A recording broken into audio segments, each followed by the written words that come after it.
আইনগত যে ব্যাখ্যাটা দেওয়া হচ্ছে এটা সঠিক না, এটা ভুল। এই ব্যাখ্যা যদি তারা দেন তাহলে তারা পঞ্চম সংশোধনী মামলার জাতাকলে নিজেদেরকে আবার ফেলার ব্যবস্থা করছেন। কোন পিছুটানের কারণে আমাদের দেওয়া হাবটকে নিগেট করে দিয়ে ভিন্ন একটা জিনিসকে চেপে ধরতে হচ্ছে? যা হচ্ছে এটা কিন্তু আসল ঘটনা না, পিছনে কি কারণে এটা হচ্ছে এটাই। আসসালামু আলাইকুম ওয়া রাহমাতুল্লাহি ওয়া বারাকাতুহু। দর্শক মণ্ডলী, আপনাদের মাঝে নতুন একটি ভিডিও নিয়ে উপস্থিত হলাম। দর্শক মণ্ডলী, আপনারা জানেন যে ত্রয়োদশ জাতীয় সংসদ নির্বাচন হয়েছে। এই নির্বাচনে গণভোট, যেটা হ্যাঁ ভোট, এই হ্যাঁ ভোট জয়যুক্ত হয়েছে। সংসদে স্বরাষ্ট্রমন্ত্রী তিনি এই হ্যাঁ ভোটকে নিয়ে কি কথা বলেছে, আপনারা সে কথাগুলো শুনেছেন। ইতিমধ্যে আপনাদের দেখাবো যে এই গণভোটকে কেন্দ্র করে তোলপাড় চলছে কিন্তু পুরো বাংলাদেশ। এই বিষয় নিয়ে অনেক গুরুত্বপূর্ণ কথা বলেছেন জামাত ইসলামের শিশির মনির। এই শিশির মনির তিনি এই গণভোটের হ্যাঁ ভোট এই বিষয় নিয়ে কি গুরুত্বপূর্ণ তথ্য দিলেন, সেই তথ্যগুলো আপনাদের মাঝে তুলে ধরবো।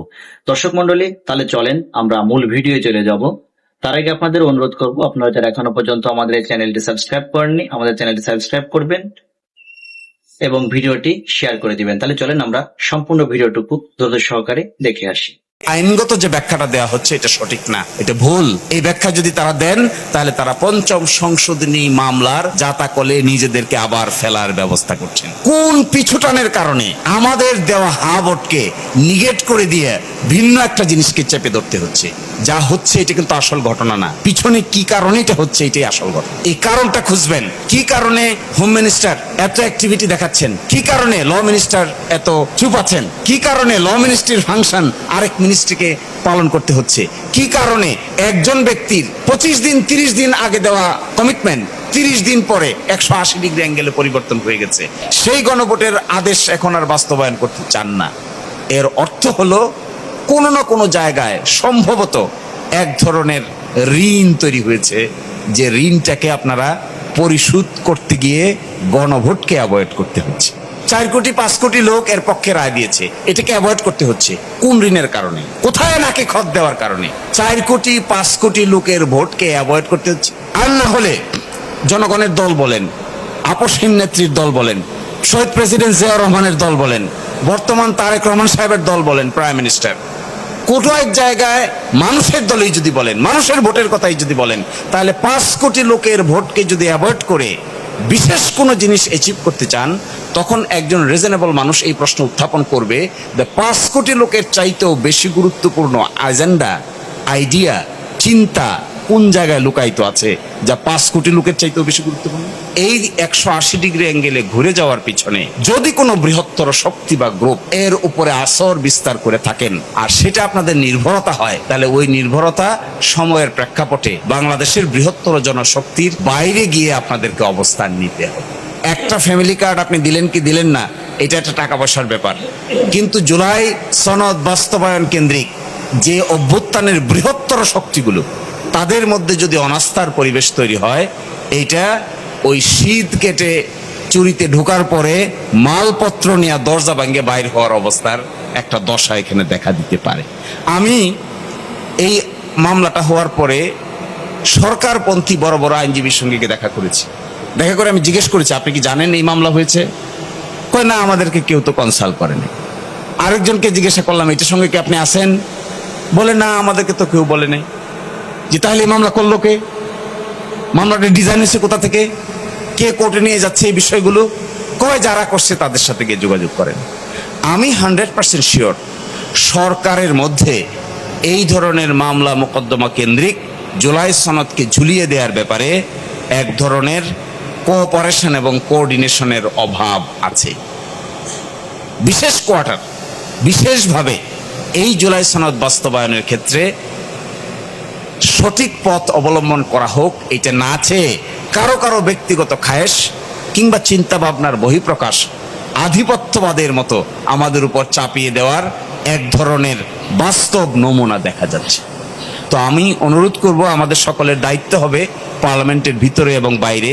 এখনই মনে হয় সরকার দলীয় পার্লামেন্টারিয়ানরা, বিরোধী দলীয় পার্লামেন্টারিয়ানরা পার্লামেন্টে বসে মিটিং করছেন ভিতরে এবং বাইরে আমাদের সকলের, আর কোর্টের ভিতরে তো আমরা আছি, যতটুকু আমাদের জীবন আছে, যত সময় আমাদের নিঃশ্বাস আছে, ততক্ষণ পর্যন্ত জুলাই সনদ আইনের দৃষ্টিকোণ থেকে অসাংবিধানিক ঘোষণা করে দিতে পারবে।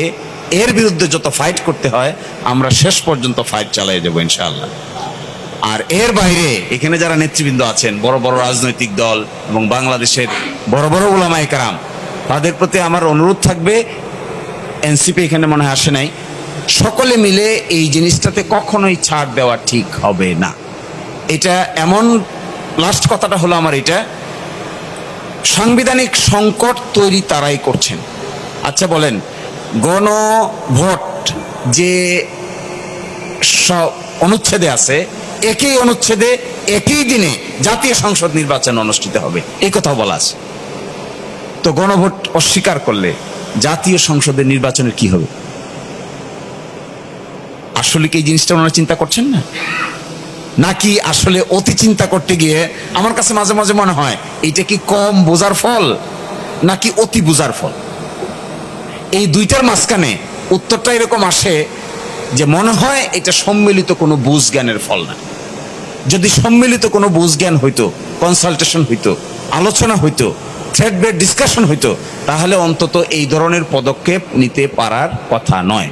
তো এই জন্য আমাদের সকলের দায়িত্ব হবে এই জুলাই সনদ বাস্তবায়নের জন্য সাংবিধানিক যে সমস্ত বাধা নিষেধ আছে, এই বাধা নিষেধকে ওনারা যেভাবে ব্যাখ্যা করছেন, এই ব্যাখ্যা থেকে বেরিয়ে আসতে হবে।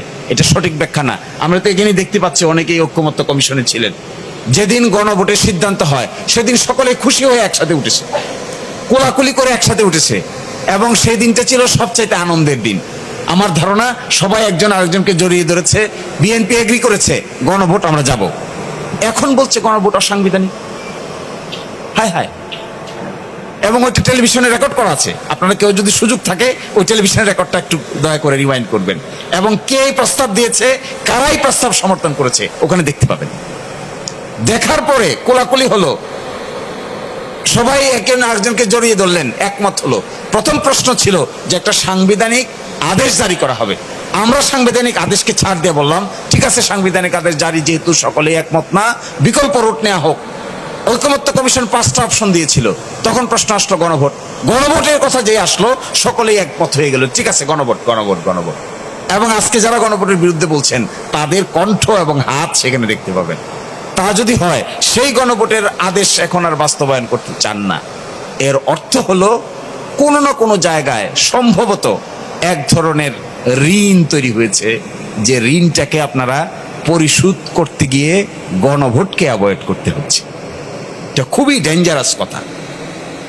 মানুষ 4 কোটি 5 কোটি লোক এর পক্ষে রায় দিয়েছে, এটাকে অ্যাভয়েড করতে হচ্ছে কোন ঋণের কারণে? কোথায় নাকে খত দেওয়ার কারণে? কোন জায়গায় নাক পাশে আবদ্ধ হয়েছেন, যে নাক পাশে আবদ্ধ হওয়ার ফলে 4 কোটি 5 কোটি লোকের ভোটকে অ্যাভয়েড করতে হচ্ছে?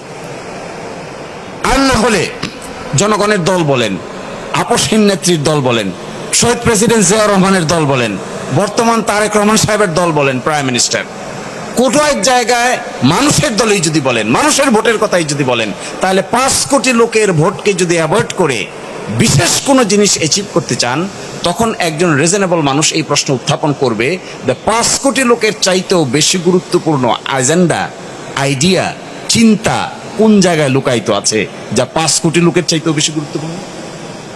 তা যদি লুকায়িত থাকে তাহলে তা পাবলিশ করেন। তখন মানুষ অ্যানালাইসিস করে, তাহলে এটা কি ম্যানেজড ভোট, এটা কি রিগিং ভোট, এটা কি কোনো জায়গায় খত দেওয়ার ভোট, এটা কি 2-3 জন উপদেষ্টা ওই দল থেকে এই দলে আসার সিমটম কিনা, এই সমস্ত কথা তো মানুষ আলোচনা করবেই। আর তার যদি না করে আপনারা সরাসরি করতেন, ঠিক আছে একমত হয়েছে জুলাই চার্টার বাস্তবায়ন হবে, আমরা শপথ নিব, পার্লামেন্টে যাব, 180 দিনের মধ্যে সংস্কার পরিষদ হবে, এর ভিতরে সংস্কার শেষ, তারপরে নতুন পার্লামেন্ট যাত্রা শুরু করবে, বাস শেষ, তাহলে তার কেউ প্রশ্ন তুলত না। কেউ তো এই প্রশ্ন তোলার ক্ষমতাই পাইতো না যে তাহলে আপনাদের নাকে খতটা কোন জায়গায় দিয়েছেন।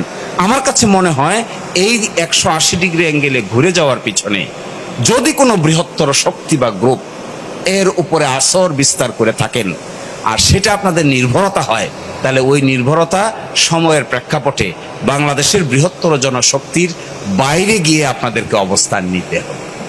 That would be very difficult. এবং গতকালকে বেশ কয়েকটা জায়গায় আমি দেখেছি নতুন প্রজন্ম, ইভেন মহিলারা, আলট্রা মডার্ন মহিলারা, তারা সিরিয়াসলি বলছেন যে আসলে কি কারণে, কোন পিছুটানের কারণে আমাদের দেওয়া হা ভোটকে নিগেট করে দিয়ে ভিন্ন একটা জিনিসকে চেপে ধরতে হচ্ছে, ওটা কি? আমি আপনাদেরকে অনুরোধ করব, আপনারা ইনভেস্টিগেটিভ জার্নালিজমের ক্ষমতা যাদের আছে, যাদের এই পরিমাণ দক্ষতা আছে, তারা এটা খুঁজবেন। যা হচ্ছে এটা কিন্তু আসল ঘটনা না, পিছনে কি কারণে এটা হচ্ছে এটাই আসল ঘটনা। এই কারণটা খুঁজবেন। কি কারণে হোম মিনিস্টার এত অ্যাক্টিভিটি দেখাচ্ছেন? কি কারণে ল মিনিস্টার এত চুপ আছেন?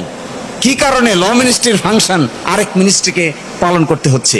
কি কারণে একজন ব্যক্তির 25 দিন 30 দিন আগে দেওয়া কমিটমেন্ট 30 দিন পরে 180 ডিগ্রি অ্যাঙ্গেলে পরিবর্তন হয়ে গেছে? পর্দার আড়ালের ওই শক্তিটাকে কিংবা ওই কারণটাকে যদি খুঁজে বাইর করা যায়, আমার ধারণা এটা বাংলাদেশের জন্য সবচেয়ে বড় উপকার হবে। আর আমি গতকালকে বলেছিলাম, এক মন্ত্রীর সাথে দেখা হয়েছে, সেখানে বলেছিলাম যে আপনারা তো মানুষের বিশ্বাসের জায়গাটা নষ্ট করে দিচ্ছেন। তো উনি বললেন কেমনে? বলে যে সকাল একটা বলেন, দুপুর একটা বলেন, রাতে একটা বলেন। বলে কি বললাম? বলে একবার বলছেন এটা মানবো, এখন বলেন মানবো না। বলে যে আমি বলছি না, আপনি বলেন না। কে বলছে? আমাদের একজন বলছে। তা আমাদের একজন এটা বললো, কেন বললো? আপনারা কি এটা জানেন না? জানি, অনেক কথাই তো জানি, সব কথা কি আর বলি? তো বলেন, যদি ভিন্ন কোনো চিন্তা থাকে তাহলে বলেন। এই চিন্তার সঙ্গে সকলেই যদি একমত না হন সেটাও জানান। সকলের মধ্যে যদি দ্বিমত থাকে, ইখতিলাফ থাকে, ইখতিলাফটা আমাদেরকে বোঝান যে সরকারের সব লোক এটার সঙ্গে নাই, তাও তো বলতে চান না। ফলে আমার খুবই বিনীত অনুরোধ থাকবে আপনাদের প্রতি, সাংবাদিকদের প্রতি, প্লিজ কেউ যদি জাতীয় দায়িত্ব পালন করতে চান, দয়া করে পিছনের কারণটার দিকে একটা ইনভেস্টিগেটিভ জার্নালিজম চালান। আজকেও আমি দেখে আসলাম 133টা অর্ডিন্যান্সের ভিতরে মেজর যে কটা অর্ডিন্যান্স আছে তার মধ্যে একটা হলো মানবাধিকার কমিশনের অর্ডিন্যান্স, আরেকটা আছে জুলাইতে যারা যুদ্ধ করেছে তাদের ইন্ডেমনিটি অধ্যাদেশ, আরেকটা আছে একটু আগে দেখে আসলাম গুম খুন অধ্যাদেশ। এই তিনটার মধ্যে নাকি ম্যাসিভ পরিবর্তন তারা প্রস্তাব করেছে। কেন? আমরা আলাপ আলোচনা করে অন্তর্বর্তীকালীন সরকারের সময়ে মানবাধিকার কমিশন প্রতিষ্ঠা করে এর ভিতরে এত কিছুকে দায়িত্ব দিয়ে রিফর্ম আকারে আনা হয়েছে। এগুলো পরিবর্তন করে আবার সরকারের কাছে নিয়ে গিয়ে সরকারের অনুগত মানবাধিকার কমিশন করবেন। তাহলে কি লাভ হলো এই রিফর্মে? কি অর্থ হলো এই বিপ্লবের? কি মানে হলো এই অভ্যুত্থানের? এবং এইগুলো করতে গিয়ে আপনারা আবার আস্থা হারাতে পারেন। এই বক্তব্য রাজনৈতিক বড় বড় নেতৃবৃন্দ আছেন তারা দিবেন। আমি মনে করি আইনগত যে ব্যাখ্যাটা দেওয়া হচ্ছে এটা সঠিক না, এটা ভুল। এই ব্যাখ্যা যদি তারা দেন তাহলে তারা পঞ্চম সংশোধনী মামলার জাতাকলে নিজেদেরকে আবার ফেলার ব্যবস্থা করছেন। এটা সঠিক হচ্ছে না। সবাই ভালো থাকবেন। আসসালামু আলাইকুম। এত সময় ধরে আপনারা সম্পূর্ণ ভিডিওটুকু ধৈর্য সহকারে দেখেছেন যে শিশির মনির তিনি গণভোটের হা ভোটকে নিয়ে কি গুরুত্বপূর্ণ তথ্য দিলেন। আপনারা সম্পূর্ণ ভিডিওটুকু দেখে সম্পূর্ণ বিষয়টুকু ভালোভাবে বুঝতে পেরেছেন। তাহলে আজকের মতন ভিডিও এখানে শেষ করতে, সকলে ভালো থাকবেন, সুস্থ থাকবেন। আল্লাহ হাফেজ।